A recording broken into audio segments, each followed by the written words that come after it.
National Assembly Speaker Justin Muturi is reflecting on the achievements of the 11th Parliament.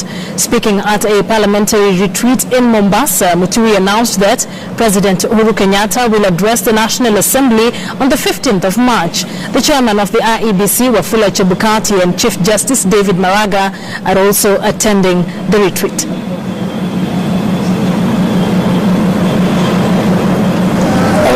For purposes of Parliament, wanted to hear from the Office of the Attorney General, because what the judiciary will decide that this law is not good, it's not decided for Parliament to go and it's for the Attorney General to pick it up, take it before Cabinet and say, look, this law we took to Parliament, it has been found to be unconstitutional, make decisions. Do we amend? Do we repeal? Approach Parliament. So in fact, I want to suggest that at our next opportunity, we find time to have an engagement with the Attorney General. But today, we are lucky that the Chief Justice, the head of the Judiciary, and the President of the Supreme Court kindly acceded to our request and invitation to come and share with us his thoughts and insights into how this relationship works and could work better and be improved. It's therefore my singular honor to therefore invite His Lordship, the Chief Justice of the Republic of Kenya, the President of the Supreme Court, the Honorable David Maraga.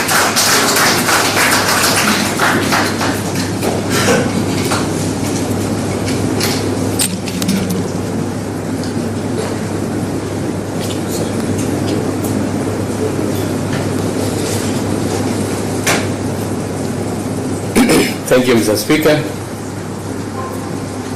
Mr. Speaker, leader of majority and minority, I'm told that one of the minorities is not in this gathering.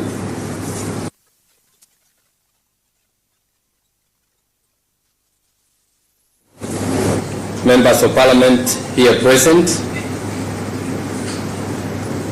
ladies and gentlemen, good afternoon. I'm happy and I should consider it an honor that I should get this opportunity to address the honorable members of Parliament and particularly the leadership of the National Assembly so that we can have some kind of discussion. This conference is indeed a timely one, as the relationship between the judiciary and the legislature in our fledgling constitutional democracy is facing more scrutiny than ever before. This conference coming at the time it has come is important for us to reflect on a few issues that concern us. This obviously is as a result of the normal tensions of the transition engendered by the 2010 Constitution. I'm happy Mr. Kanjama has highlighted a few areas where there has been contention, and some of them even perceptions of contention, and an opportunity like this one is good to be able to reflect. In this conference, I've been asked to lead a discussion on the areas for synergy with the judiciary, whilst upholding the respective institutional independence of the legislature and the judiciary. This is an important theme, as the three coordinate arms of government must realize that institutional independence only makes sense in reference to the other. What do I mean? In reference to the other. It makes sense when you look at the other arm of government. and ask yourself what you would rather the others did to respect your independence. So that when you look at it from those lenses, then you will appreciate the kind of independence you want to give to the other institutions. Institutional independence is a relational concept and not an isolationist concept.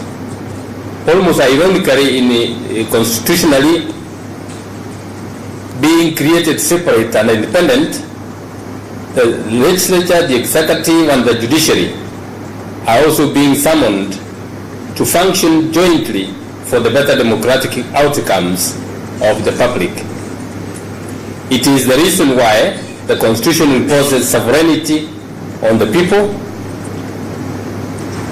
and for all our three institutions, the Constitution declares that our authority is derived from the people. Constructive relationships between the three arms of government, the executive, the legislature, and the judiciary, are essential for the effective implementation of the Constitution, the rule of law, stability, and the economic development of our country. Since our Constitution came into force in the year 2010, the character of these relationships has changed significantly. Interdependence and linkages between the judiciary and the other arms of government. Mr. Speaker, the relationships that we have witnessed in the past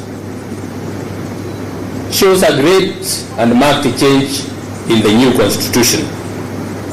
One of the major challenges which Kenya has to contend with since the promulgation of the Constitution in 2010 is the hangover from the British parliamentary system.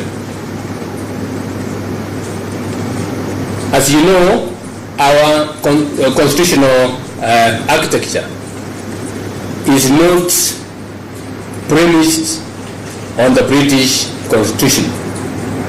The British Constitution is one of parliamentary supremacy, as opposed to ours, which is constitutional supremacy. Quite a number of times we have had challenges of what interpretation we need to give to particular provisions of the Constitution, particular provisions of the Acts of Parliament, and in most cases you find even courts making mistakes and saying, look, we want to look at the intention of Parliament. That may be very well so, you can't ignore that. But at the end of the day, the overarching principle is one of the constitutional principle that governs that legislation.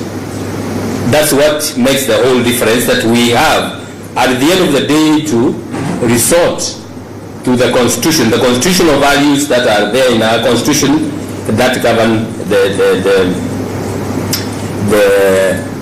interpretation of various constitutional and even statutory provisions in our law. Undertaking a mental shift to accommodate and understand our new constitutional arrangement of government, it has not been easy, but I think we are getting there. We are all coming back to the very fact that ours is a parliamentary system which is modeled on the constitutions of the US, South Africa, Canada, and other countries which have also constitutional systems.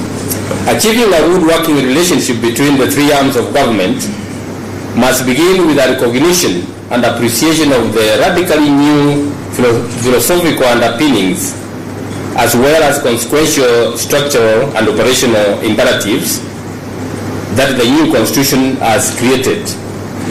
Popular sovereignty has replaced parliamentary sovereignty. The executive no longer sits in the legislature. Judicial authority is derived from the people, and the executive and the legislative powers have been diffused. This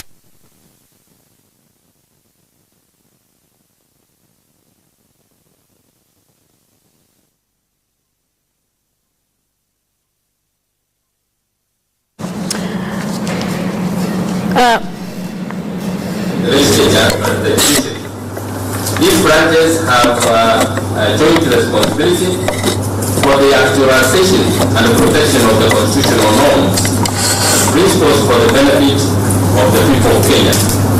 While each has its own role, they depend on each other to ensure the effectiveness of their actions. The legislature and the judiciary are, in this way, partners in the business of the law. Mr. Speaker and the leadership of the National Assembly, members of Parliament present, I'm well aware that the constitutional principles and the doctrine of separation of powers and independence of the judiciary have been widely misunderstood in our country. Institutional independence does not and should not mean that the judiciary is isolated from the other branches of the state. Nor does it mean that the judiciary, individually and collectively, need to be isolated from the scrutiny and the general accountability for their role in the discharge of its functions. It does not also mean that the judiciary, parliament and the executive cannot sit down together and have constructive, genuine and robust discussions with a view to formulating a unified approach to the many problems facing the people of Kenya. These principles only mean that power must be checked against abuse, that a concentration of power would necessarily engender, and that the three arms of government, in being separated, should not be conspirators in the exercise of power in a manner that remains